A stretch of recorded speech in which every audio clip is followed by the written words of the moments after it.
So many drugs. All right. We are now switched over, I think. So let me just make sure. Oh, yeah. Right. Right. Doop doop doop. Channel. Creator dashboard. That's what I wanted. Just making sure everything's going. Crowd control. Turn on the CC. There we go. Connect to Twitch. And start. Alright, cool. I'm going to turn the 4K on just to make it a little bit nicer sounding. And are captions working? It does not look like they are working, or they are taking a while. They are. There we go. Perfect. Awesome. Close that. Cool. And I can see myself. That's good. Alright. Cool beans. Alright. How you doing, Charles? I am A-okay. What have you been up to these last couple weeks then? Well, been exercising and Always a good thing. took showing all the videos class. Yeah, which you were basically giving commentary in our Discord uh, Oh as yeah, certain stuff happens. yeah, that was Fun. usually a distraction. Yes. Mm-hmm. Um, just enjoying the days. Every Sunday or so after the podcast, pushing content. Ah, Pretty sick. nice. You Yeah, it's just play. just doing that grind. Yep. You That grind. you pull Virgil in Genshin after you made that Yes, trailer. yes, I did. I pulled Virgil this week. That was one objective, and that is amazing. Uh, how many gems did it take before, or how many pulls did you get before you got her? Three. Hmm? Let's just say Hmm. The most expensive thing you've ever spent on Genshin, or not even close? surprisingly not. Pretty expensive. Okay. Anything you've watched? Anything else besides Genshin you played? I saw that you finally finished your glamour in 14. Oh yeah, just me and my friend Gabe. We were so there's this mount in a place called Palace of the Dead. It's Mm-hmm. this like black unicorn mount that drops. You gotta be like for 150 Mm-hmm. ongoing, and then yeah, that's very low drop rate, and you need a dedicated party, and it takes around like 4 hours to get from like level. Because you know how like you can start at floor 51. Mm-hmm. So yeah, there's no like floor 100 checkpoint. You literally have to start at floor 51 and go Uh. all the way up to 150. The amount only drops when you're at 150 and beyond. But when you're at 150 and beyond, the monsters get harder and take longer to kill. And I'm like, Especially since it still has the level 50 cap too on whatever class you're playing, right? uh, it's just it takes too long, and I love my friend, but I was like, dude, this I'm not gonna spend my weekends trying to get this mount that barely ever drops. But did And but did you? I did not. I just got a lot of Ooh, glamour that I just sold on the market board for some good money, that's good. surprisingly. Yeah, there was a lot of like endless expanse and like one of those like ARR weapons that like glow red, Mm-hmm. but and it has like the flying bugs around. I forgot what it's called, but uh, they could sell for a good amount on the market board, and I can buy the casual jacket and all those cool little glamours. That's what I use my money for, man. I just for glamour in that game. I'm It works. just I'm just saving up money so that the FC can buy a house in Ishgard. Since That's I still going on. I mean, that's the plan is to save up so that we can get a large house in I thought we Ishgard. already have a house. We do, Oh, but in the it's a mist. It's a medium house. We need a large house. Oh, The biggest. jeez, Yeah. Which I think man. goes anywhere from like 40 million to like 80, depending. Oh my gosh, the housing market in Yeah. housing market in Final Fantasy 14 is ridiculous. And yeah, it's super fucked. And the way that, like, man, hearing like horror stories about how like people will just sit at a plot like 24 hours before the entire time waiting, and then they just get sniped because they just go to the bathroom or something for like a few minutes. It's awful. Uh, Wow, yep. we thought real life out and finding it from the house is bad. it's super worse than 14. Uh, Wow, but yeah. Uh, I'll tell you that I actually haven't been watching. Cat just came in my room. Wait, hold up. no worries. Did it really load me out? As most cats do. Sorry? As most cats do. Yeah, so I gotta let him know, or he'll keep me on. But yeah, I actually haven't been watching anime. I don't know what the hell I've been doing, show wise. Just been busy with work and other stuff. Like you've been distracted, Yeah, or just been busy with work. Yeah, yeah, work and just voice acting and just trying to get better. fair enough. Um, Yeah, yeah, that's really it. Just that's really it. improving, trying to improve every day. Gotcha. So I guess I'll go into my week then. If there's, I mean, have you played Please. anything else besides Genshin or 14 or anything that you want to talk about before? No, that's literally just it. I'll just play Yakuza, Genshin. Oh yeah, how's And, the Yakuza going? I had to stop for a while. I don't know why. I don't know why I stopped for a bit, but I stopped playing for a bit.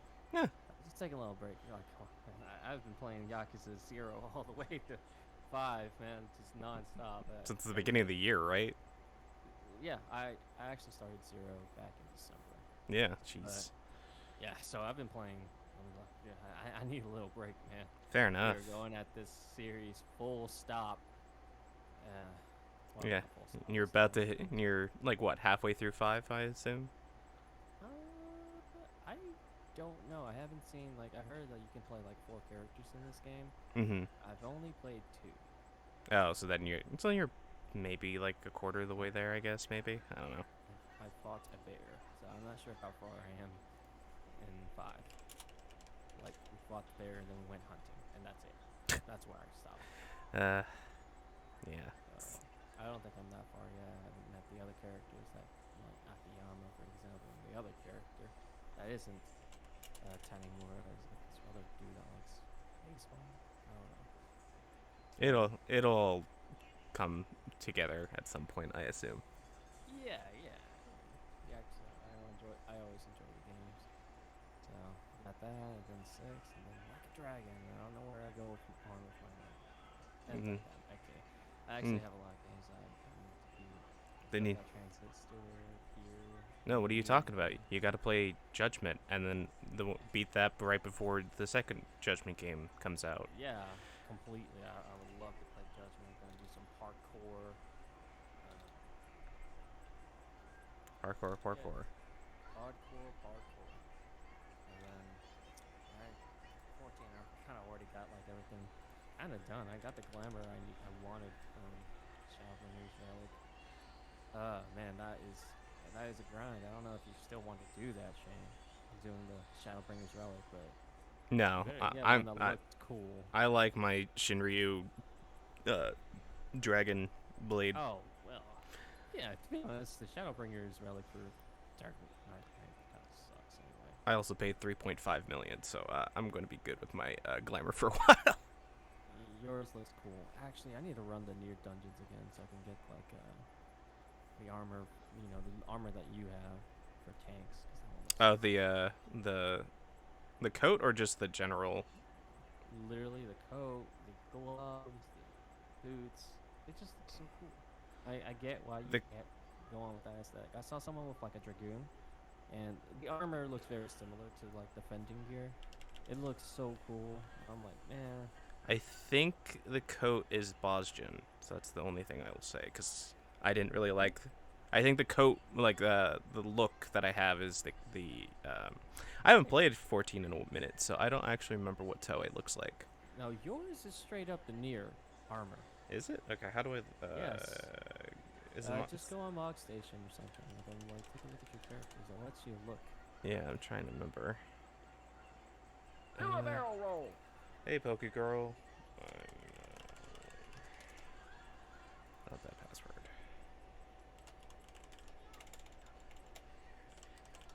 But yeah, I'm pretty sure. It's. I used the Boston top. Oh God. Is that the one with the hood? It's the one that has like the. Fuck, I don't remember my Square Enix password. Because I remember you have like the near jacket. That was the prior to. Oh, prior to what you have now. Yeah. Fuck. Well, I can't check because I forgot the password from Log Station. But hold on. But there's like it has like pauldrons and stuff, and it has like a nice green because I painted it green. It has a hood, doesn't it?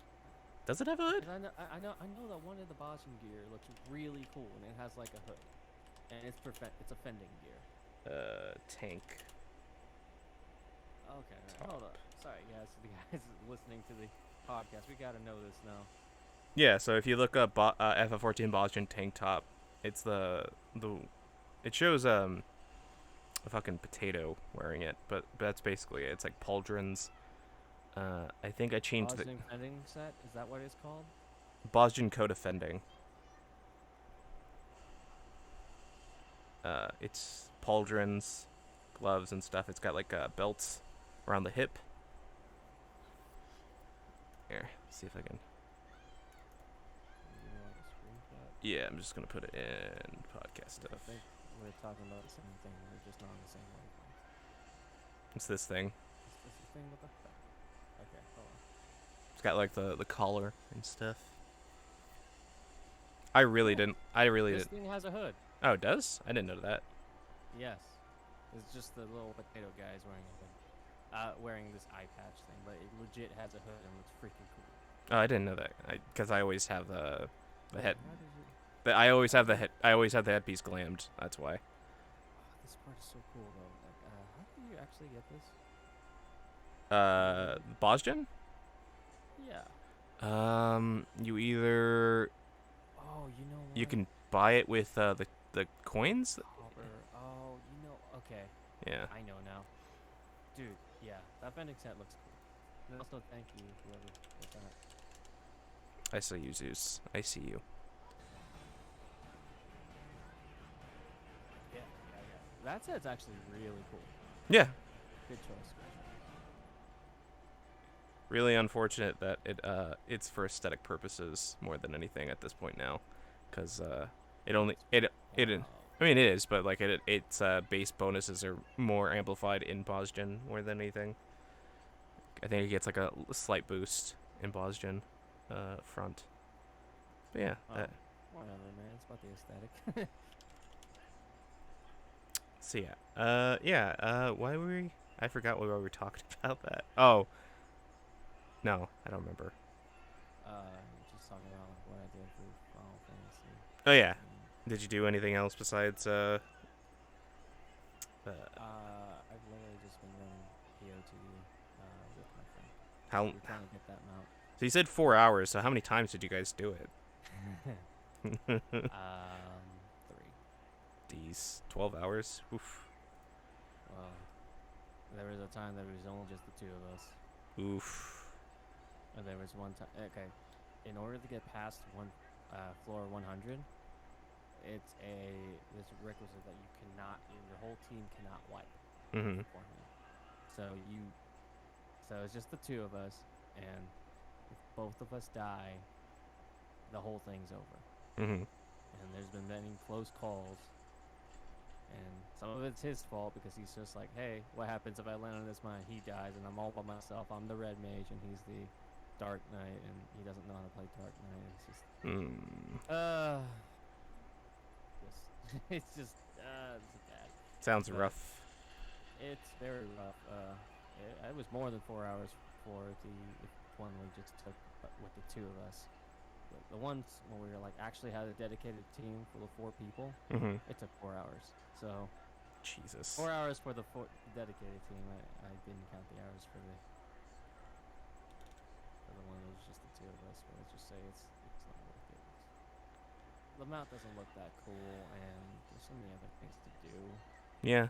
I mean, Palace of the Dead was definitely just the thing to do when there was nothing to do between 2.0 and 3.0. So I guess that makes sense. Yeah. But boy, it's rough. That's why I used it only as a way to level up classes real fast to level 50. Cuz it's a good way to get like jump from like level 10 to like level 30 pretty quickly in one or two sessions. But yeah, so if that's all, I'll start my couple weeks. Uh, if that's cool with you, Charles. Please. All right. So, let's talk about the shows that I've watched. Still watching my dailies stuff like To Your Eternity and everything all. So I just want and the slime anime came back. Kobayashi's Dragon Maid is still gorgeous, pretty KyoAni art, very very very pretty, very funny still. Peach Boy Riverside just had its like first episode as its fourth episode. It's very weird. I don't know why the director chose to air the show in a mismatched timeline order to everybody outside Japan, because Japan is just getting it like the normal chronological order. Mm. Super weird. But Carrot Debt. Never forget Carrot Debt. Is like one of the good things that came out of that. Then there is the new show from Studio Mappa, another adaptation of a Kobayashi author, Kobayashi's Dragon's Maid author, called The Ida Ten Deities Know Only Peace. It is crazy.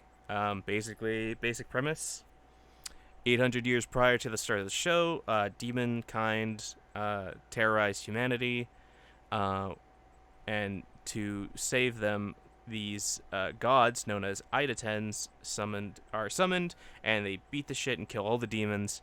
And to make sure that all the demons stay away, they seal themselves and they seal the demons and their souls into the underworld, leaving only one of the Idatens to train any future Idatens in the future, just in case to watch over this. And so 800 years pass, and the granddaughter, that is the one that survived, is teaching these new gods fighting how to fight and stuff. And so it starts off with her and her apprentice Hayazo. Let me just make sure if I get their names correct or not. I'm not gonna play it. Please don't play. Please don't play. Please don't play. Come on, Control. Stop. There we go. No description. Cool, great, love that.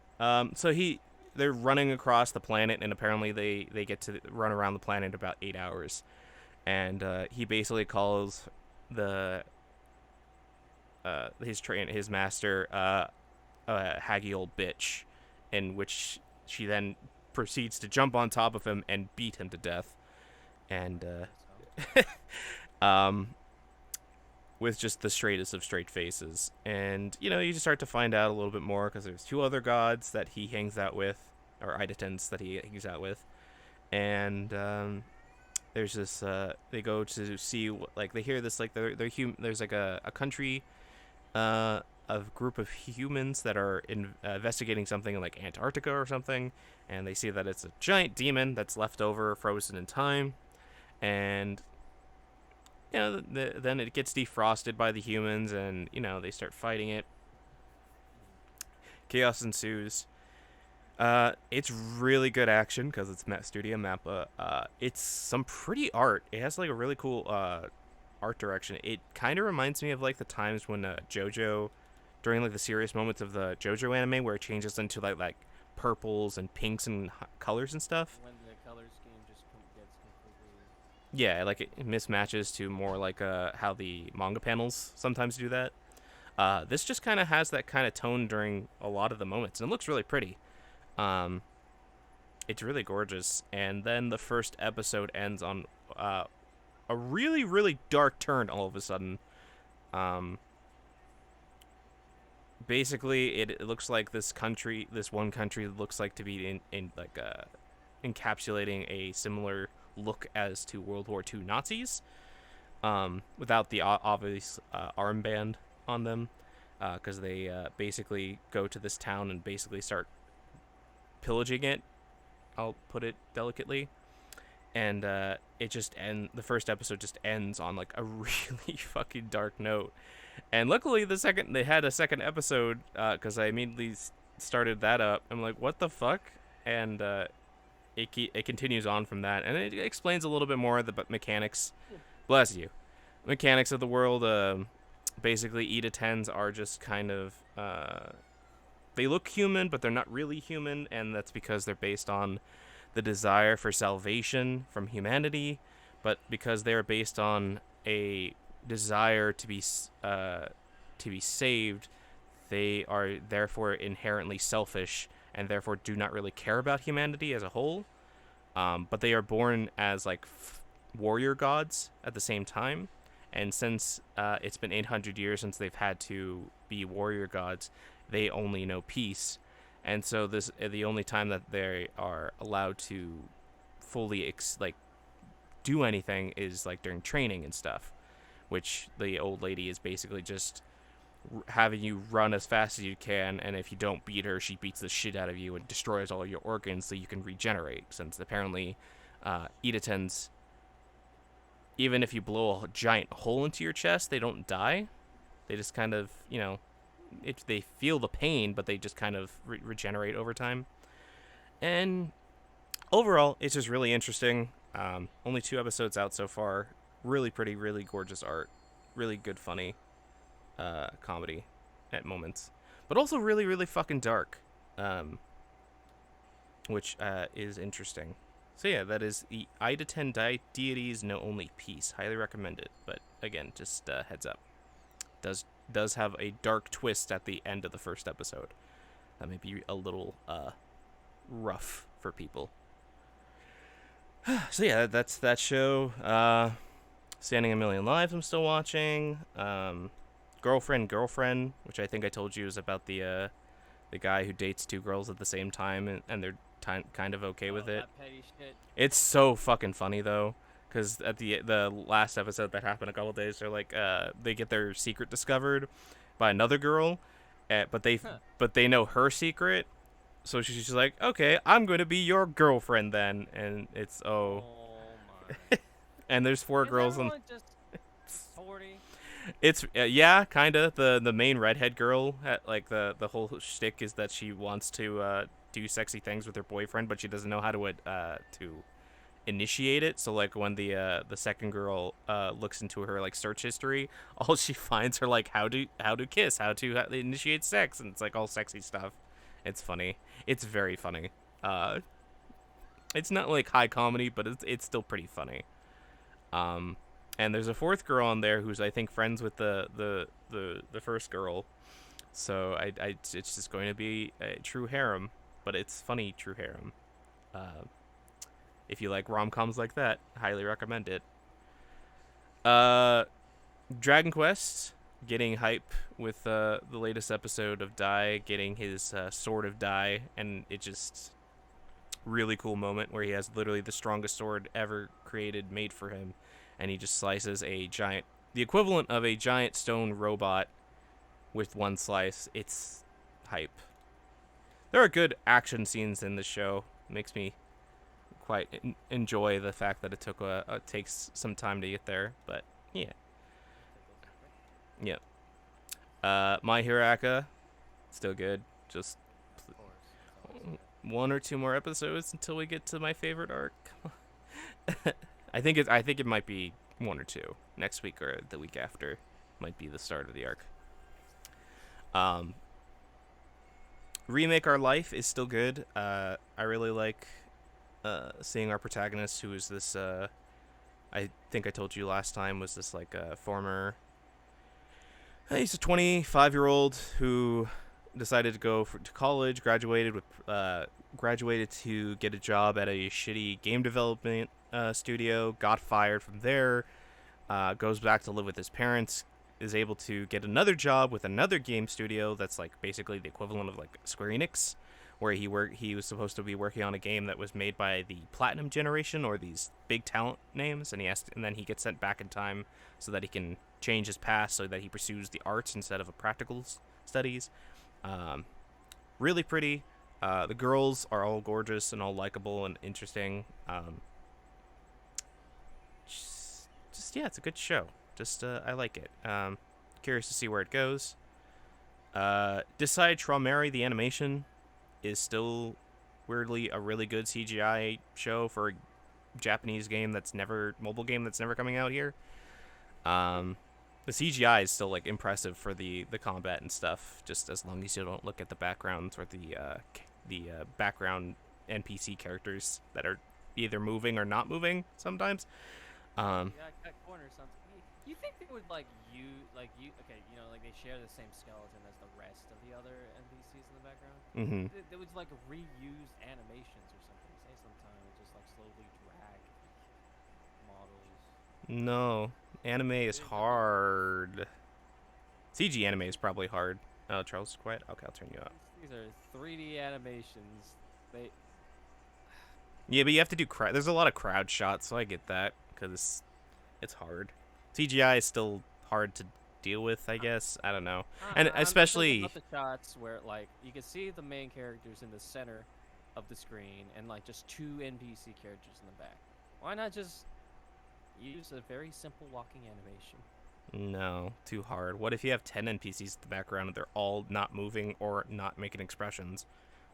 There's some weird shots in this show. Like, don't get me wrong. There's like in the last episode, there's just the main characters are walking down like a street to go to school, and then there's just a bunch of NPC characters, like 2 on the left, in the foreground, in the background, and they're just not moving. They're just not moving. I mean, it's implied that they're walking, but they're not moving. You can't tell. It's super weird. It definitely feels like the animation studio was focusing on obviously the protagonists and the main characters of the focus of each episode. Because the animation for them is top tier for the CGI. Don't get me wrong. It's just I don't know why they didn't put more effort into the characters that make it feel like this world is alive. You know, the group. What the animation. Anime's hard. Just like game development, anime is hard to make. The Japanese are getting better at the whole CGI thing, though. Yeah, oh, definitely. Like I said, like the characters and stuff, their battles and stuff are very fluid. It looks great. When the characters do the transform things, and the guy when the main character get his Kratos weapons, when the chains gun, like are rubbing around his arm, dude, that looks really, really cool. Yep. Still don't like the name for the transformation. It's the what was it called again? Knocker up. Knock up.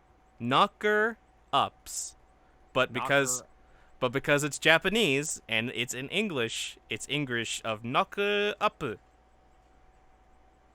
Yep. They made that choice. I'm gonna feel bad for the English dubbing. Knocker ups. Yeah, it won't nearly sound as bad. Talk 'em boppers changes to that. There you go. So yeah, that's this D_side Traumary, the animation. I've also been watching Tokyo Revengers, which is still good. Digimon Adventures is starting to get closer to its ending. Still don't know what the ending is. I don't remember the original season if it's trying to reference something.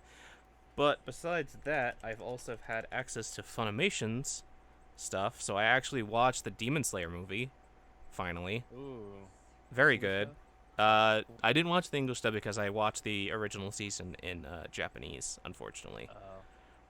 But, sorry, Zach. I know you're not here, but I apologize in spirit. Very good. Very, very good. Boy, howdy. They introduce a character, and then he's gone. Nice. Yeah. just, wow. They just did that. It's like, oh, we don't. It felt like we got a Kamina character, but instead of Oh, taking like 11 episodes to get to that point, we just do it in the like hour and a half, 2 hours that we have. And I mean, like, I get his backstory a bit, but man, like, how did this movie become one of the highest grossing movies, huh? What's the deal, huh? people really love Demon Slayer, man. Don't you know?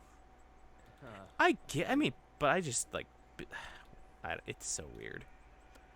Um, so that's very good. I'm very excited for season 2. But I've also been catching up on shows like Pretty Boy Detective Club, which my good friend Brian, who's in our Discord, and I'm going to be hanging out on his stream later tonight, if he streams tonight, Ooh. is one of the characters. It's also written by the guy who did the Monogatari series, which are infamous Oh. for like their wordplay and their like really weird artsy anime adaptation. A Uh, neck tilt. Yep, in the first episode they do the neck tilt, because it's the Pretty Boy Detective Club is animated by the same studio, who did and is directed and is character designed by the same uh, people who did the Monogatari series the entire time. Very very good mystery show. Very, I'm still surprised that it got translated and adapted into English. Really, because like the author is a master of Japanese wordplay and stuff, and that's what all the Monogatari series is. It's just Oh man, characters just using wordplays to talk at each other and describe what's going on. that translation must be a freaking nightmare. It definitely feels like this one is. It still has it, like there's still wordplay and stuff, but this definitely seems a lot less like, okay, this is something that's doable and more people can get into. Um, it's very good. Brian, again, congratulations. Oh, and Alejandro Saab is also in it too. So, Of course he is. congratulations to both you guys. Great work. I've also been watching Vivi, or the Fluoride's Eye Song, which is the basic concept. I'm going to describe this as is: what if Hatsune Miku was a singing robot for Disneyland, and then Ryuji from Persona 5 as a AI that takes over a teddy bear from the tells her, "Hey, I'm an AI from the future where AIs killed all of humanity, and I need you to help me stop that from happening." And For real? he basically, yes, he basically turns her into a battle robot, so she basically becomes the Terminator, but the good Terminator from Terminator 2, and tries to stop crazy AIs that happen in history in the 100 years. And yeah, it's very very pretty, very very good story. I'm waiting. You gotta link these. You gotta give them links, man. Do you have You can tell Funimation? No. Okay. Here. Just the name. Okay. For our viewers to see for themselves. Yes, it is. Where'd it go? Vivi, Vivy, Fluorite Eye Song. So Fluorite Eye Song, as in eyeballs. Very good show. Very pretty. The OP is a bop. Again, the voice actors in English are fantastic, because I've been watching that in English, so I've heard good things about it.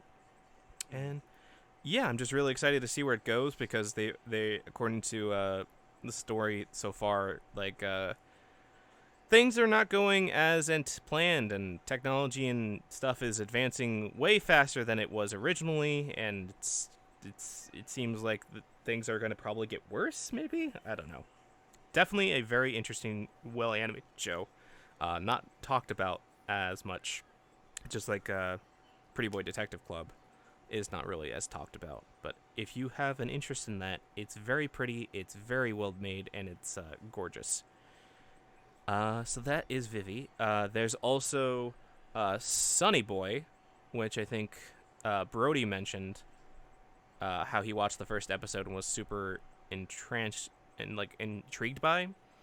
And the premise is pretty interesting in that it's Sonny Boy as an Sonny boy. Basically, a high school gets sent into this nebulous void. It's just the high school building with some of the students, and like one build like the sports is bless you the sports is building adjacent, and they're just in this black void with no sound besides their voices, and basically it's just them dealing with that for the first episode. Is just kind of figuring out like, okay, why are we here? We don't know what's going on. But also some of the kids are developing superpowers and stuff like that. Like one kid has the power to describe the effect. The power is basically when he uses his power, it causes like a glass shattering event to reality. So like basically the animation has like cracks and stuff, and it looks like like the show, like the screen is made of glass and it's been broken into pieces and stuff. There's a kid who has the power to, if you break a rule, he's able to put a X on your face and it forces you to do a penalty. There's a kid who has the ability to fly. There's a girl that has the ability to conjure up anything that she wants. So she basically creates a room where she gets Amazon packages and is able to take care of her 3 cats. That's the power I want. And I don't know where it's going, but it seems to be going. It has like a Lord of the Flies feelings in the first episode, and in and in the second episode a little bit. I can't really describe anymore. If that does sound interesting to you, I highly recommend it. It's very interesting. It's mostly dialogue. It is Sonny Boy here. Sonny Boy. Oh, that's an easy one. Sonnyboy. I believe it is on Hulu as well, but I watched it on Funimation. And besides that, what else have I watched? I think that's it. Because there was other stuff that I wanted to watch that I just didn't get a chance to do because I wanted to.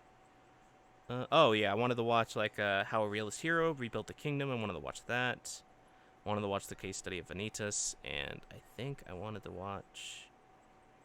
Oh yeah, and the Higurashi series. I really want to talk about that show, but I can't talk about it because I don't know if you're watching it, Charles. And nah, man. Did you ever watch the original? I only watched the scene from the original. Which one? The one where she just knives herself in the head. And okay. I was laughing. Gotcha. So the meme scene. Got it. Yeah, pretty much the meme scene. If you like psychological horror, like really good psychological horror, Higurashi, the original 2 seasons, is really good. This is being made by the studio who did Interspecies Reviewers. Oh no. No. But just take the animation from that show and apply it to this. It's also being like directed by the guy who did the Monogatari series, and the character designer from the Monogatari series. So even in like the OP of the first season, it has the very Monogatari, like the head tilt and stuff. In the Japanese, because that's what I've been watching it in, it has the original cast from the original series to reprise all their roles. It is also not a reboot. I would like to state this for everybody who is interested in the new Higurashi. The Higurashi Gao and Sotsu are not a reboot. They are a continuation of the original series, and that is all I can really talk about without spoiling anything. Because by the end of the first episode, it seems like it's like a retelling of the series, but the second episode in the first couple minutes, thank you for the posture check, Poke Girl, literally spoils one of the biggest reveals in the original series. Like the biggest, like one of the biggest.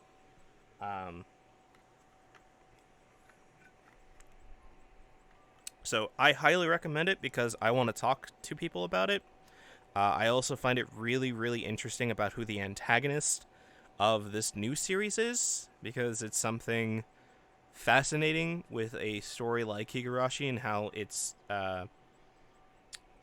narrative is told. Man, if it's just really good and it's really well animated, and I'm just really excited to see how this ends, because it's so basically Higurashi is told in two parts, just like in the visual novel that it's from.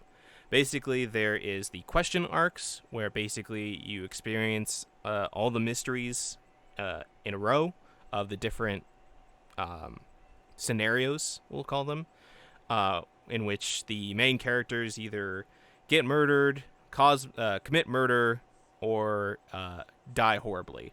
And most of the time, you don't really know why they commit murder, why they were murdered, or why they died horribly. And that's when the question arc ends and the answer arcs usually start, which is what the new series is in right now.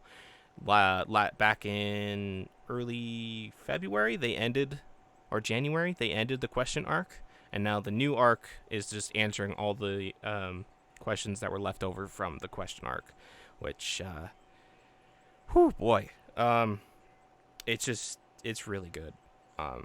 The answers and seeing like the different perspectives of things, it makes stuff that happens in the question arc more horrifying and more sad.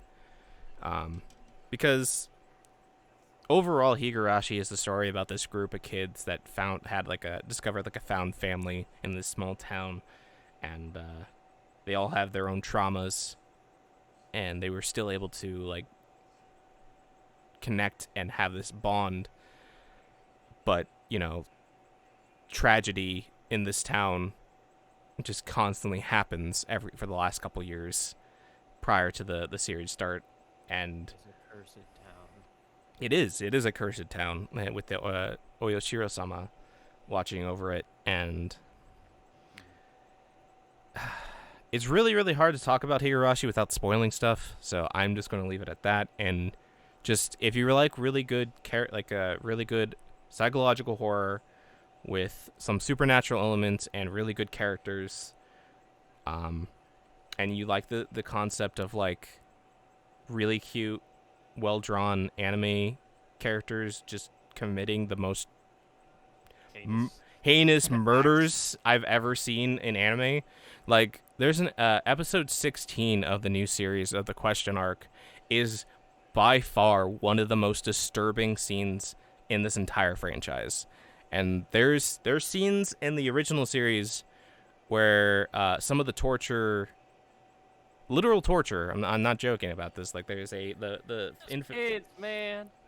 there's the infamous fingernail torture. Oh no! Ow. Okay. That I'm a little is crazy about that. yeah. Something beat that in this new series, and I'm really surprised that they animated it and showed it, because most of the time gore and stuff is not shown in anime. It's usually censored, but no, you see the gore and in the new series, and it's extremely animated. There's also a scene where like a character gets their brain bashed in, and you can see their eyeball pop out briefly before it cuts away. It's very disturbing. So if you are squeamish, I just be warned. But Higurashi is probably one of the best psychological horror ever told in anime, and it's being written by the author of the visual novel, who came to return for this sequel series, who also penned the original anime as well. Yeah, that is Higurashi no Naku Koro ni, or Higurashi no Naku Koro ni Gao for the sequel, and Higurashi no Naku Koro ni Sotsu for the answer arc to the sequel. So yeah, other than that, that's all I've been doing anime wise. I watched Space Jam 2. I also watched that, and How'd that go? well, I did a Twitter thread of my reactions to it, and that movie is stupid. I'll link it. I will. I'm going to find it right now. I'm going to find thread. Look, so our viewers can watch it. Hey, viewers, thank you for watching. Pokey Girl, if you're still there, thank you for watching. It is a little while back, but I watched the second one, and like, I was like, this movie was bad, but was the first movie just as bad? I was just blinded by nostalgia, and so at 3 a.m. I decided to watch the first movie over again since it's right there, and Yeah. the first movie feels like a better paced film, and a better like movie in general. The second one, just because of what I've heard, is basically a movie that was built by committee, made by committee, and it definitely That's so feels that way. Um, stupid. there's just the pacing of like the jokes and just the scene direction and just everything is just so blazingly fast that I just it's just so fast that it doesn't have any time to breathe. Oh my god, there's so many tweets. How do I make this faster? Do I just go to tweets and replies? I hear you, man. I heard that there was a certain reference in the movie involving the Tasmanian devil, which I thought was a little interesting. I wonder why they put that there, but Which one? One where Rick and Morty show up? yeah, I didn't want to I spoil it for people watching, but it's I mean was it needed? I mean, was it needed? I don't know, but I guess WB owns the rights to Rick and Morty, so I guess they did that. Um, it's my god, it's so far down. I tweet so much. That's so weird. But yeah, Big Chungus shows up. Wait, Big Chungus shows up? Yeah, Why? because he just turns into Big Chungus for like a brief moment, and They probably did it for the meme. they did it for no, it's literally just because of that. Apparently, from what I've heard, there some kids just freaked out when they saw Big Chungus. It's very weird. Um, it's just it. The problem overall, the problem that I think with the movie is that the first movie was a Looney Tunes cartoon movie first before it was a story about Michael Jordan. The sequel is more of a movie by committee first, then story about LeBron James, then Looney Tunes. It's just That sounds bad. it's just not well made. I mean, I mean, I guess it's well made, but it just doesn't feel fun to watch. And like I got through it and whatnot, but I didn't have like I chuckled a couple times, but it's just really unfortunate. And after watch James, LeBron act. James, no, he cannot. And the fucked up thing is, I mentioned this in the Twitter thread that what I eventually gonna find, that there is a line that he says where like athletes should not become actors. It never ends well. I'm like, why would you reference that in the movie where you have the sportsman be actor and he's not good? So you're proving the point. Why would I don't. It's just.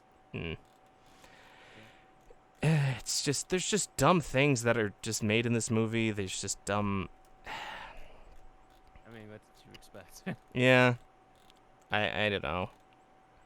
After I saw Porky Pig rap, and the reason. Oh no! And then I found out like in the movie the reason why he raps is because like, what's his name? Don Cheadle just happens to make like a rhyme.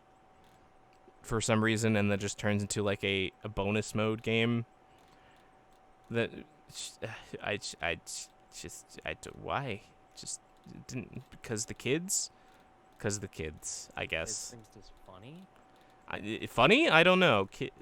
I don't know. But it just made me think of the all those like hip hop Looney Tunes shirts of like their early 2000s.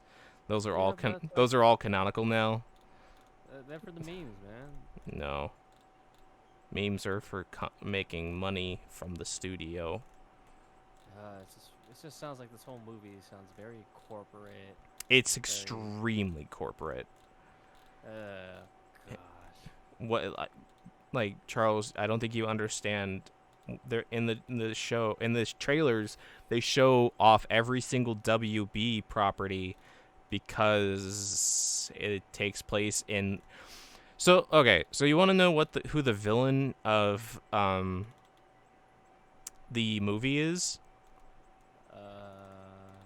It's Don Cheadle as the AI that was actually IRL literally created to replace like direct making like it's basically an AI that was supposed to for Warner Brothers like grade and put together productions and movies and scripts with each other based on a grading system that WB actually had back like 2019 that literally goes crazy because LeBron James didn't like the concept and pitch that he gave, so he just goes crazy. It's a little bit too on the nose to not notice and be weird about that. It's just I don't why just make a movie, but it also feels like basically Warner Brothers like, well, Ready Player One did it and did decently well. Why don't we just do that with the Looney Tunes movie and just put all of our properties into this film, even the ones that don't make sense, like the Groot, like the concept. like the group of misfits from what is the movie? Hold on. Who's The Shining? Oh, Stanley Kubrick. The Stanley Kubrick movie. Stanley Kubrick. That just sounds like Clockwork Orange. Clockwork Orange. You know, the characters from that where they literally murdered and raped people. Those characters are just in the background. Pennywise. Really? Yep. Not even joking. Pennywise is there for some reason. I don't understand. Okay. Did God. they play the theme song? Space Jam? No, they did not. What the fuck? There's references to nods to the first movie. I don't care about no references. I don't care about that. Yeah. Don't even play the main theme. Nope. Why even have a movie? Yeah, why even do a sequel? It's like you're not even acknowledging that's like one of the best things you released for that movie. Okay, I found the thread about the first movie. Right. That's stupid, man. Screw this movie. 0 out of 10. Okay. I haven't even watched it. No, I never want to watch it. All right, I finally found it. I'm posting it in chat. About no references? So the references to the first movie are as follows. Bugs and Lola mention a few times that this is not the first time that they've played with a NBA superstar. Briefly, it's like it's not every day that you get to play with an NBA superstar, except that one time, and that's it. Then the other time is the only actual time I thought they were going to make this movie redeemable is when Sylvester's like, well, we need help. And he's like, well, let me just go get the Michael Jordan.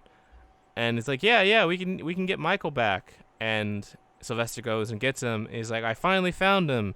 And he's like, it's Michael Jordan. And in steps Michael B. Jordan. Which, fine. I mean, yeah, he's cool, but he's not Michael Jordan. And, like, everybody's like, that's not Michael Jordan. That's Michael B. Jordan. And Sylvester's like, well, I haven't seen him in 25 years. He looks great. It's like, oh, this could have fixed the movie. I don't care. I really also wanted, sucks. This movie does suck. I really wanted LeBron James to finish it with him also becoming a cartoon and stretching out his arm just to be like, parallels, But no. Yeah. No, there's no artistic creativity in this movie. Sounds like a very safe, very boring, just references everywhere. references that I don't think even little kids would No. like even like appreciate. It has to be like people who watch this for the nostalgia and then just getting feeling gypped afterwards. Which is It's another really weird. which is another thing I want to talk about, which is the concept of people saying this movie isn't made for like 30-year-olds. This movie is a kids film and is made for kids. That is doing a Is it? disservice to kids. I'm sorry. Kids, Every medium that has things that say things like that is always bad. it's Like, just, well, it's people though. That's like it's I constantly saw posts after this movie came out. It's like, this movie's not made for you 30-year-olds. It's made for kids. I'm like, right. the movies that were made for kids, even when we were growing up, are like, Five Will Goes West, American Tail, um, Yeah. you know, uh, those were movies that deal with really dark topics. Like, Yeah. An American Tail is about Dude, about even the Disney movies. the Even the Russian Disney movies. the Russian Jews who got like pushed out of the country and were persecuted and had to come to America to escape persecution in their own country. Like, Mm. even the Disney movies. Yeah, you're correct. Yeah, they, Literally, like, character deaths, man. You don't yeah, understand them until you get older, but you're like, holy shit, that's yeah. a fucking dark death. I think you hear gunshots too. See, and with like the humans running in the beginning of American Tail, there's Oh like my gunshots and gosh. stuff. But because they're off screen and it's only for the human, it's awful. Um, Yeah, yeah.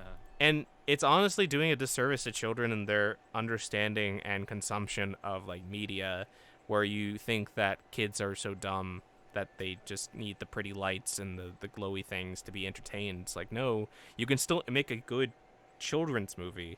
I mean, for fuck's sake, look at Paddington and Paddington 2. Those are like supposedly some of the best reviewed movies of all time according to Rotten Tomatoes, and those are kids films, and so does something for, Just because it's made for kids doesn't mean it's bad. And I hate that stereotype so much. yeah, a kids movie doesn't necessarily mean it's bad. It just means, Telling me that Toy Story was bad? yeah, like even toys, like the Toy Story series, like even the first one, like that is a movie made for kids, but it still has a lot of jokes and stuff aimed for both adults and kids, so that you can enjoy it, and the story is overall a story that you can enjoy regardless of age. And honestly, it just really like, it just frustrates me that people just like, oh, it's new, it's a kids movie. It's like, no, that's you are protecting the corporate entity that made this shitty film. Do not do that. They made a shitty movie regardless of if it's for kids or not. Like, in fact, What like did it feel like their target audience was? oh, for that Space Was it Jam just 2, was it just all over the place? Is that what it was? the Sounds like it. demographic definitely feels like it was aimed at like 8 to 14-year-olds. Zoomers, basically, Yeah. like really young Zoomers. 14-year-olds even? Dang. Just oh, look at Big Chungus, people who are like internet literate but are I still would kids. assume the 14-year-old Zoomers would at least like kind of have some critiques. I don't know. Yeah, that's weird. It's very weird. Don Cheadle, people said he's like the worst acting in this movie. I just feel like he's hamming it up and having the most fun out of everybody in this film. Yeah. Literally everybody, like Bugs Bunny and they're Looney Tunes, so obviously they're gonna have fun. Exactly. Zendaya as Lola Bunny does an all right job. I still don't know why they couldn't just get the actual actress that played her. Oh yeah. Apparently, there's speculation that they might have hired her and had her record for everything, but then at the last minute they brought in Zendaya for That's some really reason. messed up. But that's But- allegedly. I have Yeah. no confirmation about this, but that would be fucked up. But yeah, that's pretty screwed up. But you know, not trying to do anything inside Zendaya. She's a good actress. she's a great actress. Good person. It's just a weird choice. Weird choice. Yeah. So it just, I don't know. It's just it's not a good movie. I don't recommend people go out and watch it. Watch the first movie instead. It's a better film in general, and the jokes are better and they're better timed and stuff. And yeah, that's all I really want to talk about Space Jam 2, is that Yeah. it really does a disservice to kids. And people It's a do bad film. and Bad people film. Yeah, bad film. Go, sorry. We're having It's this weird. I'm having this weird lag thing between you and I. oh, it's I weird. think we're talking above each other. Um, it just does a disservice to kids and their and their understanding of media and their enjoyment of entertainment. That's all I wanted to say. Move on to the next topic. The other thing that I watched, which was from last night, was the HBO documentary of Woodstock '99, and Jesus Christ, I had no idea. Um, so Woodstock '99 happened in the summer of 1999, and was run by the same dude who did the original Woodstock in '69, and it is one of the most. It is like a spectacle of disaster for a 3-day like music festival, basically kind of thing. That just slowly that first day goes all right. Couple out like halfway through the day, things start going wrong, and then by the end of the weekend, um, it's on Sunday. Basically, the venue is being burned to the ground by partygoers and stuff. People are rolling around in mud and shit. It's it is. The documentary is really really interesting because I've never heard about it until like I was watching one of my YouTube videos that does like the news and stuff, and they brought it up, and Jesus Christ, it talks about like how there was the undercurrent of this uh, male anger that was happening towards the end of the '90s that Oh just that no. as got released in during this weekend and kind of Oh has just been no. like a precedent for a lot of stuff that's going on even today. Um, it's very Oh, okay. very. Hold up. Hmm. What's this thing called? Let me look up the actual. That's some really messed up stuff, and I'm already assuming the things that happen with this quote unquote male anger. Uh, white male That's really. anger, but yeah. Oh. It's called HBO Original Music Box Woodstock '99: Peace, Love, and Rage, and it's about the actual. It's a documentary about like the awful stuff that also happened during this event, which involved, like I said, people rolling around in mud and shit. Um, Oh.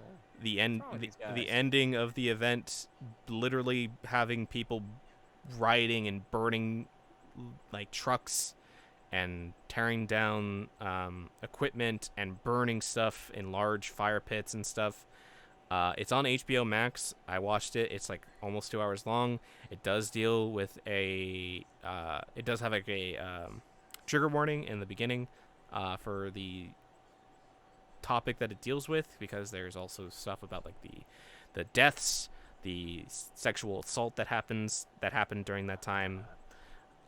It is crazy, and like I said, like it's 1999. I never really thought about it, but 1999 did have a lot of Oh man. stuff that was precedent for things to come in the last like 20 Oh, years. that's why people are saying like party like it's 1999. Oh no. Well, I mean, maybe it was. It's weird. It's very interesting. By the end of it, I was actually like just watching the footage that was captured from the event. I'm just like, this actually happened 22 years ago. And funnily enough, it was 22 years ago from yesterday and the day before when this event happened. So this is literally like this is the exact weekend that this event took place in Rome, New York. Highly Rome, New Ro- York. Rome, New York. How ironic. Yep. There's people even saying like do as the Romans do, and people that they interviewed were like, yeah, like I'm just this normal white kid who never hurt anybody or do anything, and by the end of the weekend I was part of this riot. And What the? yeah. Yeah, What they angry about?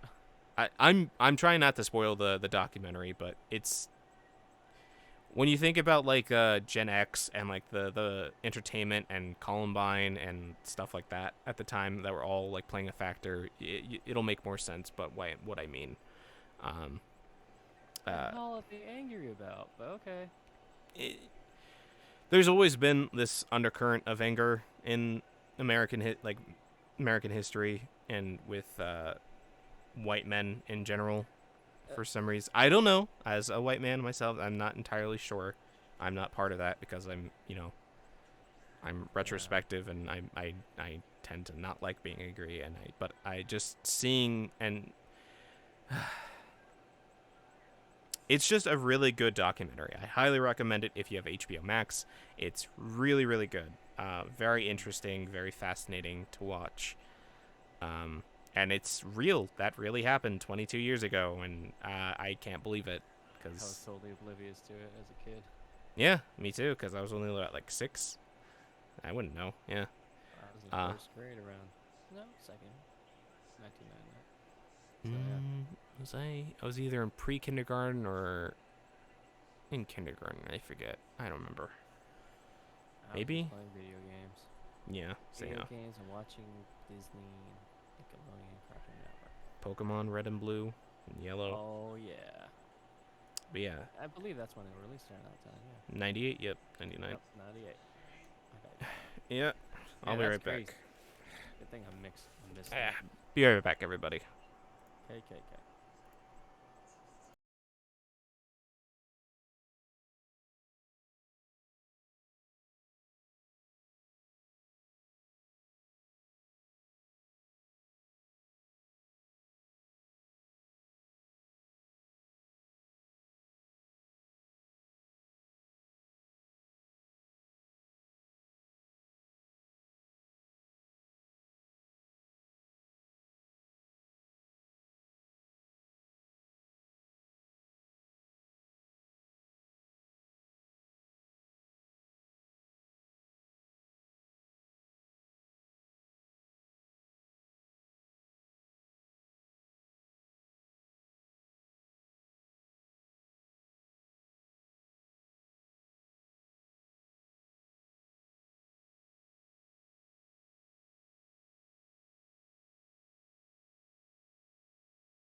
All right, and we're back. Sorry about that.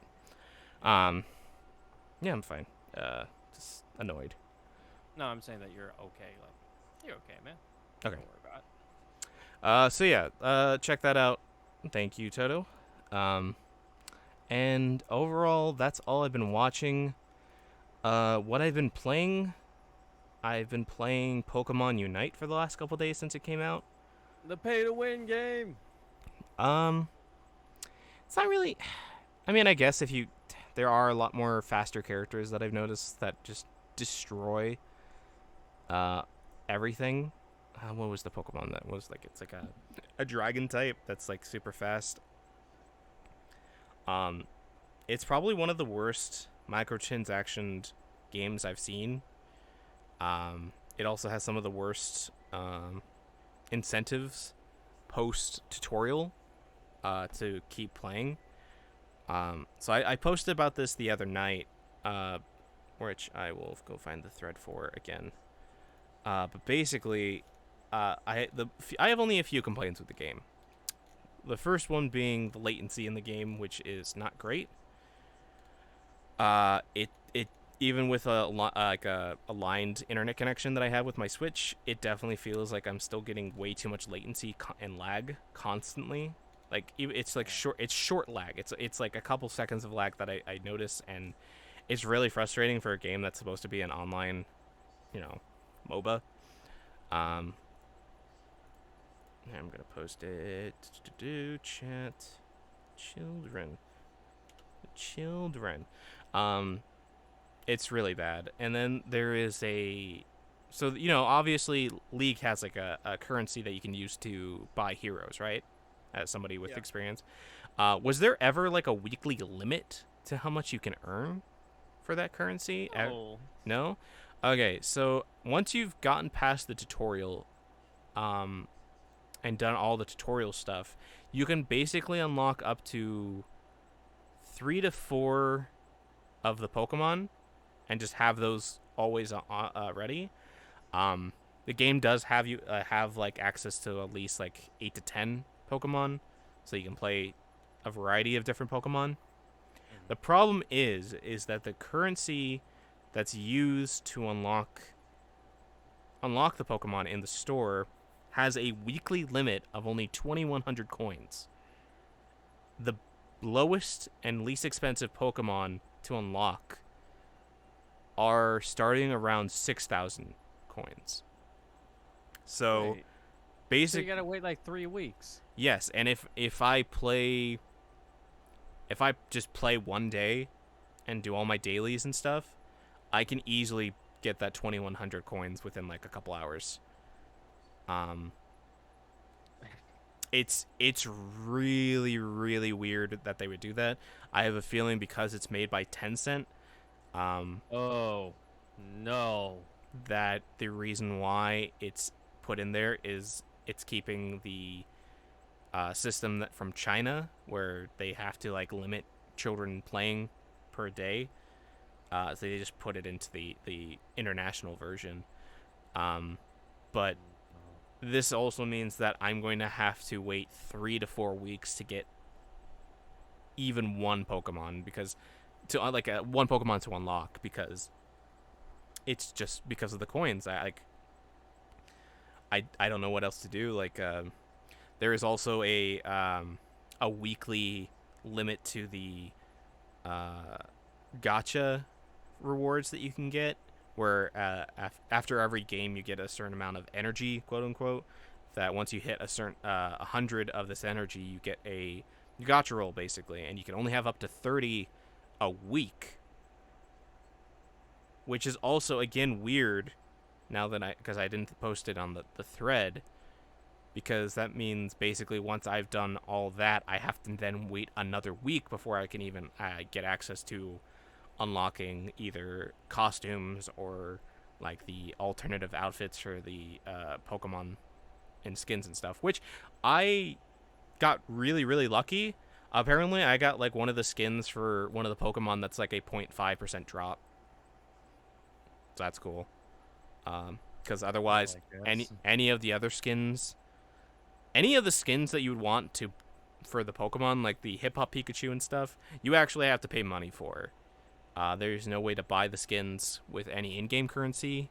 You have to pay a certain amount of money to get the currency that allows you to buy outfits and skins and stuff, which is kind of frustrating Why because does this game sound so predatory? because it's obviously like meant to be. It's extremely predatory. They're like I'm kids. Yeah, this game is aimed at kids because it's Pokemon. Yeah. Uh, yeah, I don't know. Um, I'm hoping that in the coming weeks they'll fix this because people have already been complaining about this because it's ridiculous. Um, Mm-hmm.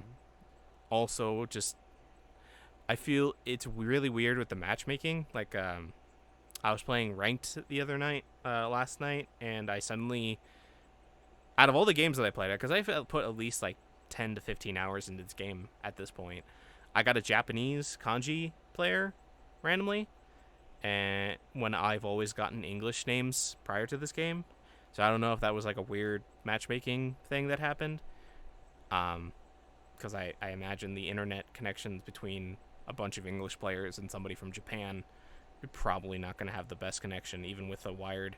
Also, just it feels like, and maybe it is because they're just children, but a lot of people in this who are playing this game don't know how to call out or help do are willing to team up with people. So, you know how in League you would always like call out your lanes as soon as Yeah, you like picked that your ever works. one. Yeah. It's either me. I'm the only one who tells people to go to like I'm going to this lane, or there's like one other person. And when I'm playing ranked, there is like a high chance of just getting an awful team that doesn't know what they're doing and is not coordinating. And I feel like the only time I want to play ranked now is if I get a Discord group and just play with that designated group because I don't even think this game is even really that good for playing. Like, it doesn't look like it's a very.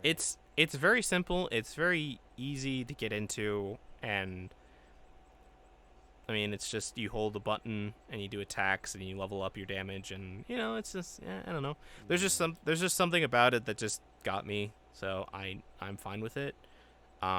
I'm probably gonna be taking a break from it, uh, and not playing as much since obviously I got past the tutorial and now I'm not making as much currency, and I'll do my dailies and unlock my rewards and stuff so I get like clothes and stuff for the trainer, but after that I don't know.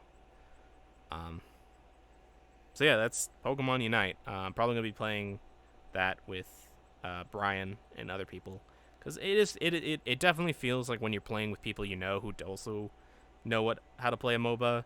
It it feels a lot more fun because then what people are doing. I think also there should be more healers easily accessible as healing Pokemon, because right now I think there's only one or two Pokemon that have like an active like AoE heal that for teammates and stuff, which is fine, but not a lot of people choose it. So Heroes of the Storm, yeah. Um, so yeah, that's basically what I've been doing. I haven't been streaming a lot this week because I've just had this tingle in the back of my throat, so I apologize for that, and because just there was stuff going on earlier this week that I just was stressing me out, and I need to use the restroom, so I might have to BRB one last time. So I'll be right Okay, back. man. Yeah, don't worry.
All right. We're back. So Hello. what were we talking about? Space Jam, anime, people who are angry and just creating a riot. And I was like, Pokemon that's weird. Unites. And Pokemon Unite. Yeah. Uh, and yeah, that's basically all I've been playing.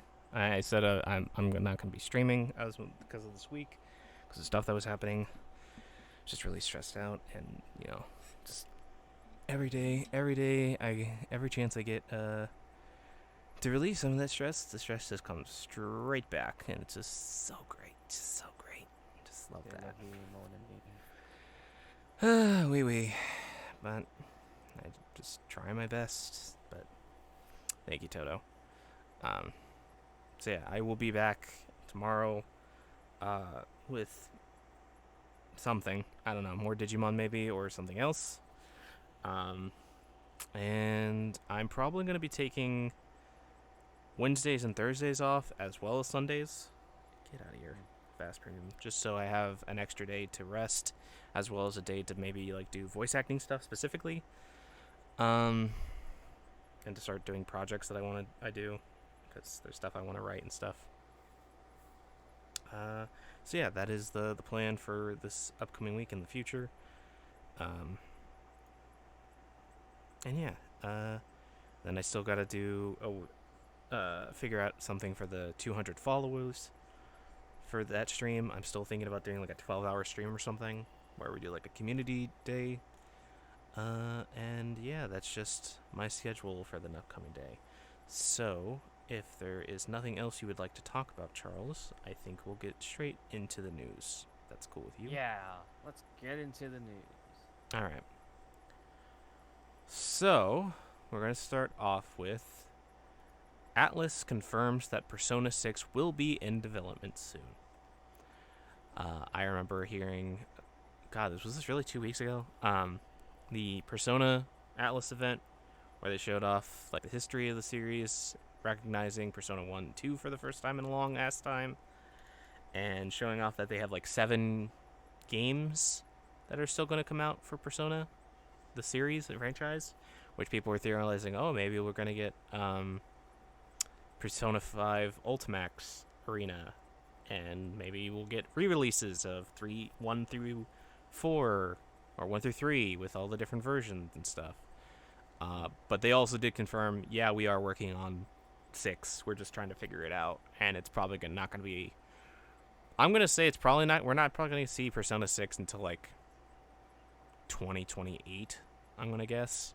Whoa, that is a very long.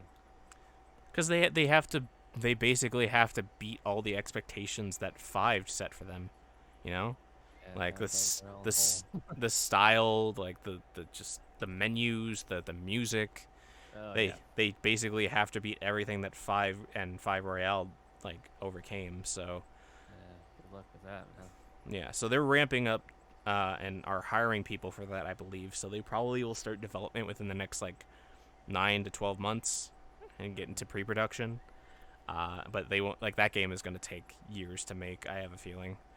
But I am excited to see what other games they announce in the Persona franchise, because if we get a fighting game, that'll be happy news for the fighting game people who liked the Persona Ultimax series, especially if Ark's system does it again, right? They're the ones who did 4A and 4U.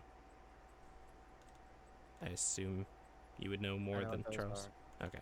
ArcSys did those games though, right? Yes. Okay. And yeah, re-releasing Personas 1 through 3 in some capacity for PC or other consoles would be cool. Because those games are just locked to their respective original systems. And I would like to play Personas 1, 2, and 2 so I can kill Hitler. Oh, sorry, the Führer. But thank you for the pressure check. Yeah, Persona 6 is into Fev. The sky is blue, water is wet. So yeah, that is the Persona news for the last couple weeks. Then there's Nickelodeon making their own Smash clone by Yeah. apparently a really good fighting game studio, or at least like a game studio that at least is familiar with this type of genre. Um, it's unexpected, out of Yeah. nowhere. I really do want. There's so many people were coming up with all the different clone fighters and like all the fighters they want to come in. Um, Nigel Thornberry is just already a confirmed one, which I find is so weird. He is Uh, definitely smashing. Smashing. But yeah, it's just a really weird. No, there's Pokegirl. We're not gonna get Persona 6 by 2023. There's no way. Um, but with this game, I hope they have a lot of characters and not just the ones they showed off. And maybe we get like a season pass where we get more Nickelodeon characters. The only downside is that I heard that there is no voice acting, which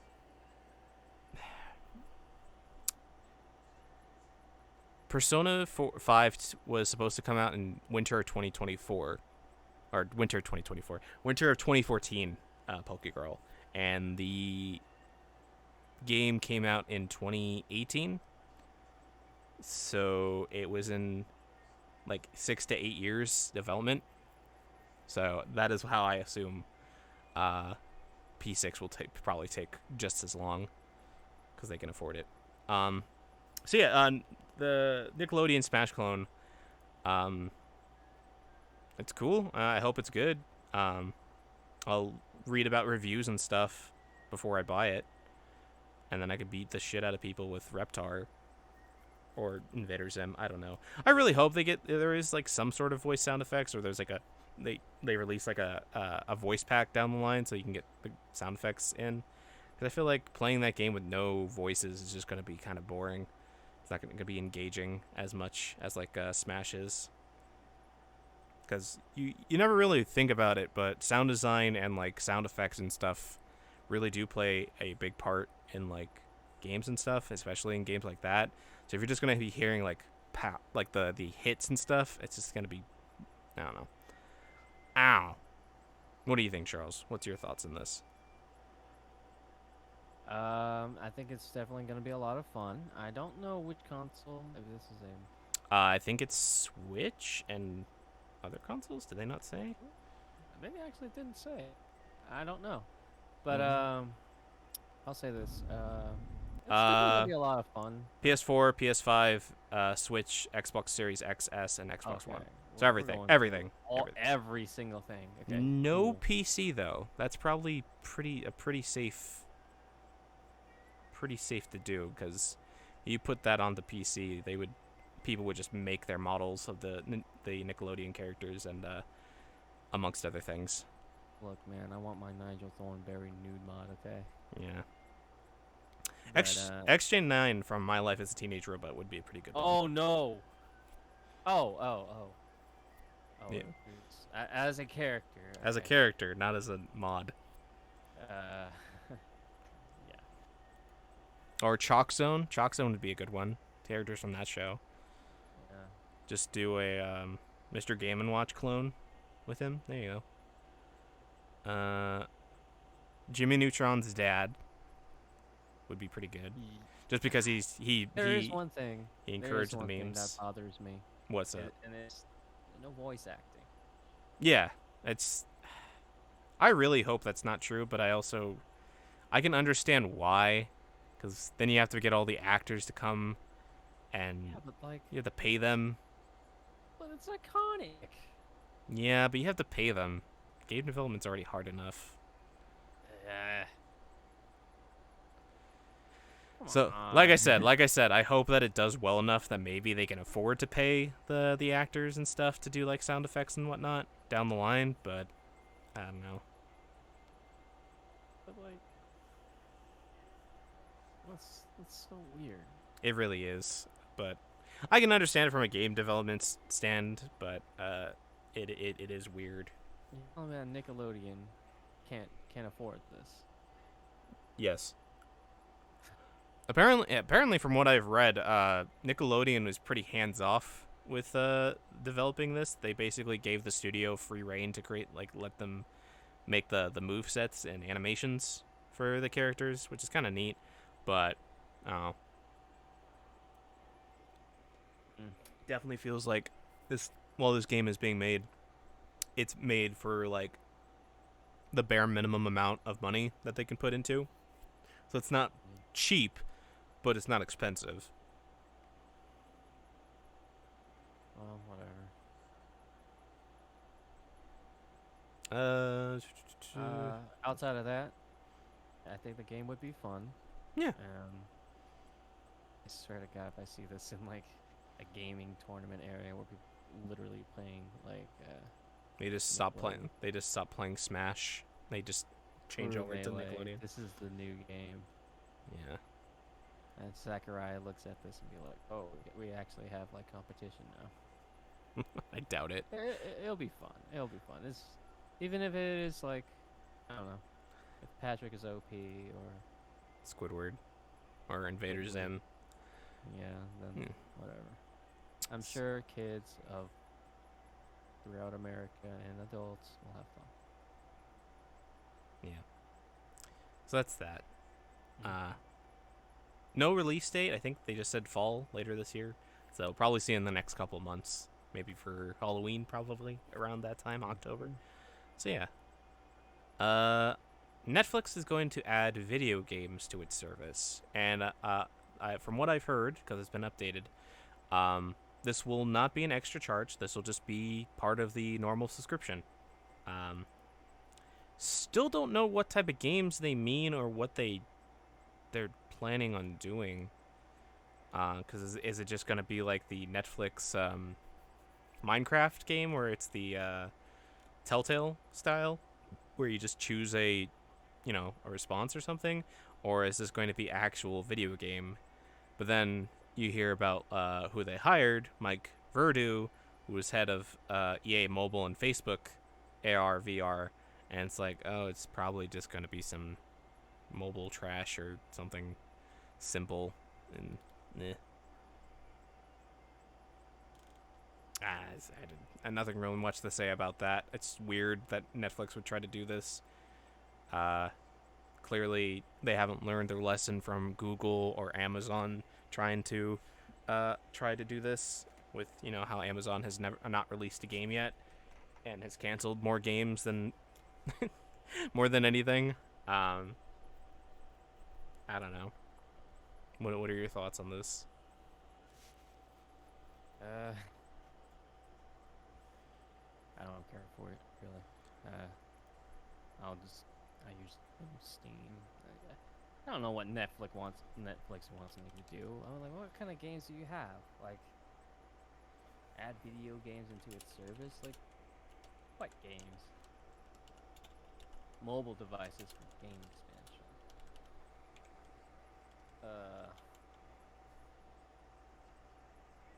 Sure. I guess. Yeah. I don't know. Stadia didn't turn out well. Still alive though. That's the thing. Former head of EA Mobile. Oh man, it's gonna be bad. It's Never mind. Yeah, I don't know. It's not going to be good, but maybe it's not going to be too bad. But who knows? As like I said, like at least it's part of the subscription, so you don't have to pay more for it. But also, I don't know what they mean by video games. Like it's such a broad term. Probably something they can monetize. You know, like a lot of microtransactions. Because I believe Netflix is in debt or whatever. Netflix is always in debt, but because there is such a inflation of like the prospect of it being financially worthwhile, it's just constantly growing on the stock market. It's super weird. Such a weird company, man. Yeah, it really is. I don't know what the actual term for it is, but that's just what something is. But yeah, so that's Netflix. Keep an eye on that, I guess, in the next like year or two, or three. Sure. We'll keep an eye out for Netflix gaming. Yep. So this is. I wish Brody was here because he could probably tell us what the fuck is going on with this. But JoJo Part 8, or JoJo Leon, JoJo Leon? Jolian. JoJo Leon, JoJo Leon, ends 10-year serialization as of, I think, either this week or last week. Or in the next few weeks, I think. It is a monthly thing, so Next month, then. On August 19th, yes. Yes. Okay, so next month it will end serialization. 10 years of monthly serialization. Jesus Christ. And I hear this is probably like the weirdest of the JoJo's, because it's just super. That's really saying something. I mean, it does involve a character being birthed out of a wall and having 4 testicles. So. Well, we have an alien, and Hey, we don't know that. Could just be a weirdo. Just says he's an alien and has the ability to shapeshift and whatnot. and he's just Yeah, and just wears alien-like clothing, like logos and stuff on his uniform. Yeah. I mean, I guess it's bless you. I'm glad that Araki finally finished it, but Jesus Christ, 10 years. I think it's Is that the longest of the JoJo's? I think so. Is our adventure serialization? 1987 to 2004. Jesus. The Manga. next part better be the last part, because I mean, I wonder if there even is going to be like a part 9. But hopefully something that ties everything together and just ends it with a bang. maybe. Let us see. Because the implications of what happens after part 7 is just like, whoa, wait, hold on. So Phantom Blood ran for a year. Makes sense. It wasn't. I think that was the shortest part. Battle Tendency ran for 2 years, almost, a little over a year and a half. Stardust Crusaders, which probably took the longest prior to this, ran from 89 to 92 again, so 3 years. Not bad. Diamond is Unbreakable ran from 92 to 95, so about 3 years. Okay, so I'm starting to see a pattern that every part up until this, Golden Wind ran for 4 years, almost 4 years, like 3 years and some change. And Stone Ocean ran for 3 years, and Steel Ball Run ran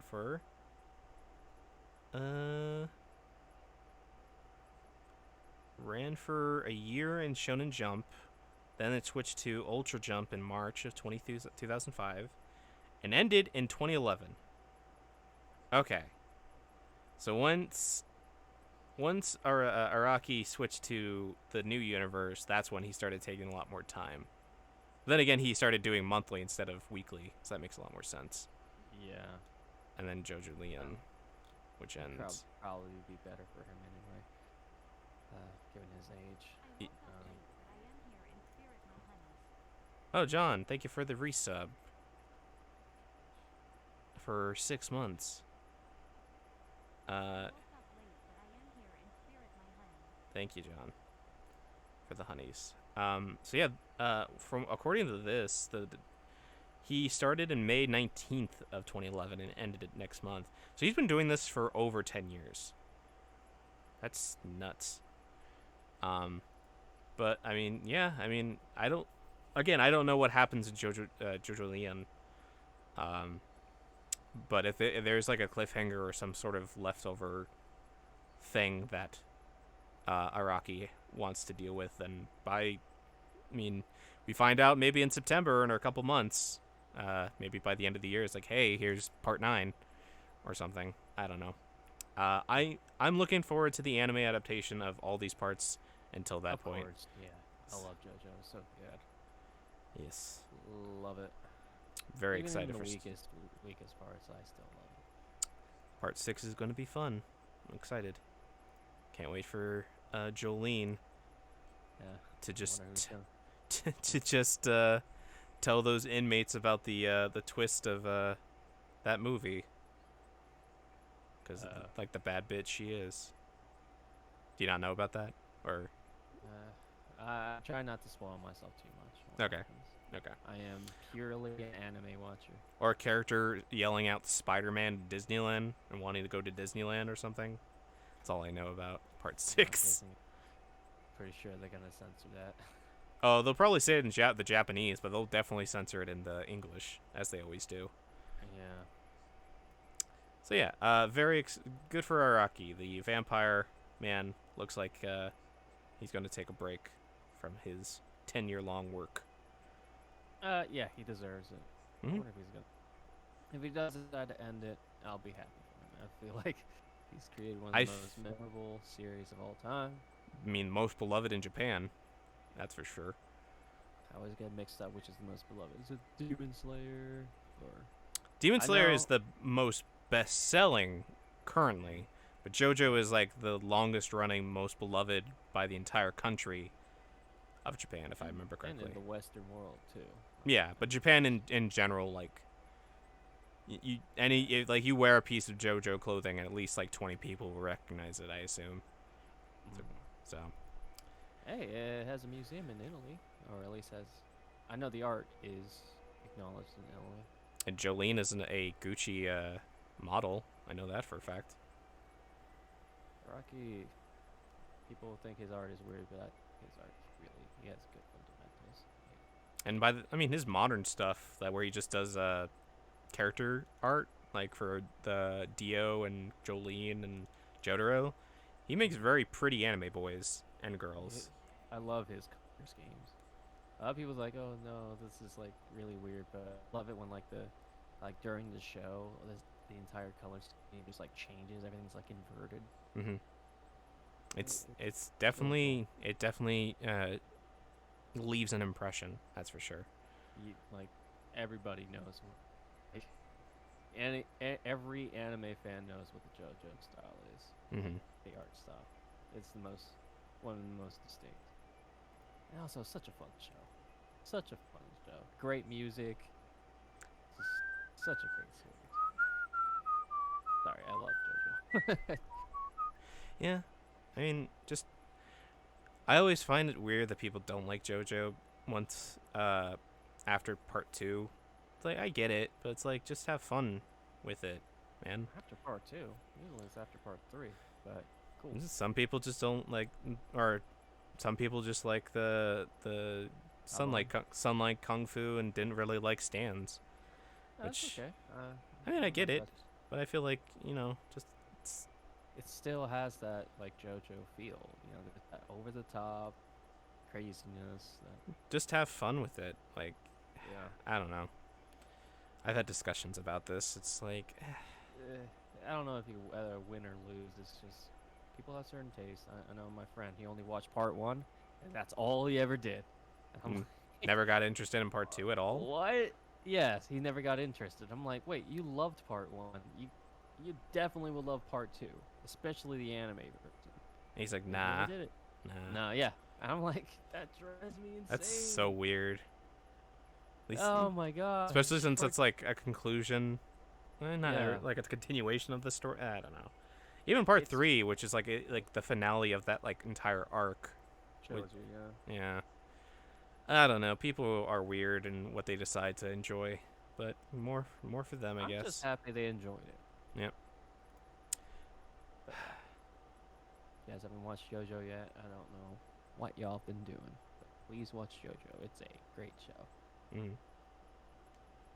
So, on to Valve releasing the Steam Deck, or the Switch Up Pro, I guess. Yeah. This is cool. I will not be buying one because it's expensive. Yeah. But the fact that Valve made this and is just saying like, yeah, it can play use Steam OS, but you know what? If you want to just wipe it and just install Windows, do it. Just do whatever. And Linux, so it's like open source anyway. yeah, just whatever you want, just put it. You can do it. It's perfectly okay. It's like, damn, just all right. So you just I don't know. apparently I heard a story that basically Valve has not found a single Steam game that it can't run like really well. So that's a good sign. That's interesting. I've Yeah. seen this guy playing 80s. I'm just worried about the drift with the Joy-Con. Mm. Well, I maybe I don't know because the two sticks also have button functionality, so they click. So I assume they will probably be drifty like the Joy Cons. Mm. But who knows? That's also something that'll come. We won't find that about that until like a couple months down the line after the Yeah. first ones have come out. Every time they got a new piece of hardware, you gotta wait a few days, wait Yeah, a few days, or hear months. about or months, depending on who you are. I would say for me personally, a few days Mm. or maybe a few weeks. See how it goes. I mean, it looks rather standard. I'm just really surprised at the huge